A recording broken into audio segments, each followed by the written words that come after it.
cold ড্ৰিংকছখিনি দিয়া cold ড্ৰিংকছখিনি খাইছিলে পুলিচৰ কনষ্টেবল কেইজনে পুলিচৰ কনষ্টেবল কেইজনে খোৱা পানীটো পুলিচৰ হাতত থকা কাৰণে নিজে খাবৰ কাৰণে ৰখাৰ কাৰণে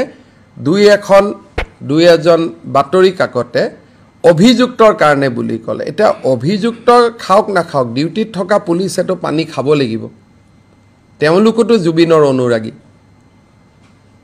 গতিকে এই আৰু জেলখনৰ ভিতৰতো আপোনালোকক কেতিয়াবা আমি লৈ যাব পাৰিম আপোনালোকে চাব পাৰিব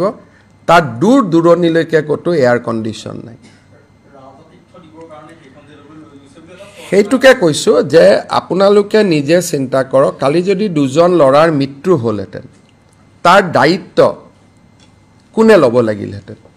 আজি ইচ্ছা কৰিলে এই দুজন লৰাই যে গুলি খালে তাৰ গোটেই দায়িত্বটো ৰাজাতিথ্য দিয়া বুলি কোৱা চেনেলজনৰ সাংবাদিকজনক আমি আইন মতে আজি গ্ৰেপ্তাৰ কৰিব পাৰোঁ কাৰণ তেওঁৰ হাতত কোনো প্ৰমাণ নাই যিখন জেলত বিছনাও নাই আজি ৰূপেশ গোৱালা কেবিনেটত আমি সুধিছিলোঁ যে এই জেলত কি আছে বোলে দাদা তাততো বিছনাও নাই অকল মেট্ৰেছ আছে নিৰাপত্তা দিব লৈ যোৱা হৈছে ৰাজাতিথ্য নহয় দুইটাৰ মাজত পাৰ্থক্য আছে তাত ক'লে এয়াৰ কণ্ডিশ্যন আছে আজি এই দুইজন ল'ৰা যে যদি মৃত্যু হ'লহেঁতেন এই মৃত্যুৰ দায়িত্ব কোনে ল'লেহেঁতেন শীতল পানীয় বুলি কোৱা চেনেলটোৱে নহ'লে ৰাজাতিথ্য দিয়া বুলি কোৱা চেনেলটোৱে এতিয়া মই কাৰো ওপৰত ষ্টিক হ'ব খোজা নাই সকলোকে ধৰি লৈছোঁ জুবিন অনুৰাগী কিন্তু যদি কালিৰ ঘটনাটোৰ তদন্ত হয় তেতিয়াহ'লে প্ৰথম প্ৰভোকেশ্যনটো এটা চেনেলৰ সাংবাদিকৰ পৰা আহিব যোনে ৰাজাতিথ্য দিয়া বুলি ক'লে নম্বৰ 2 শীতল পানীয় খোৱা বুলি ক'লে গতিকে ক্ৰিমিনেল কেছটো এনেকুৱা হয় যে সাংবাদিকসকলৰ ফ্ৰীডম অফ স্পীচ আছে কিন্তু সঁচা মিছা বাতৰি কৈ থকাটো ফ্ৰীডম অফ স্পীচৰ ভিতৰত নপৰে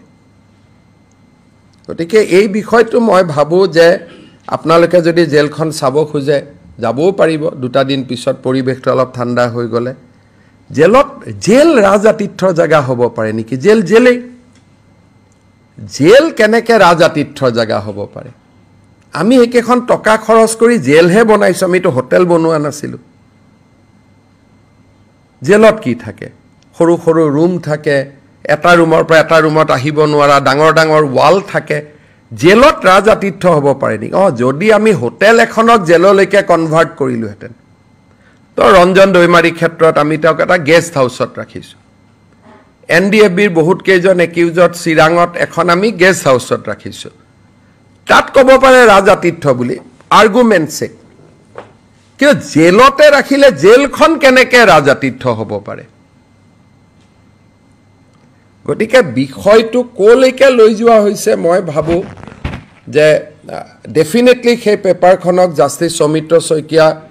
কমিটিয়ে মাতিব সাক্ষী দিবৰ কাৰণে কাৰণ অসম চৰকাৰে তাত এফিডেভিট দিব এই চেনেলটোৰ বিপক্ষে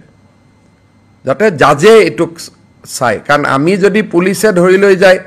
আমাক অভিযোগ দিব অহাকালি খুব সম্ভৱ জাষ্টিছ শইকীয়া কমিশ্যনে এফিডেভিট বিচাৰিব আমাৰ এফিডেভিটত যিমানে আজিলৈকে উৰা বাতৰি উলিয়ালে আমি গোটেইবোৰ আমাৰ এফিডেভিটত দিম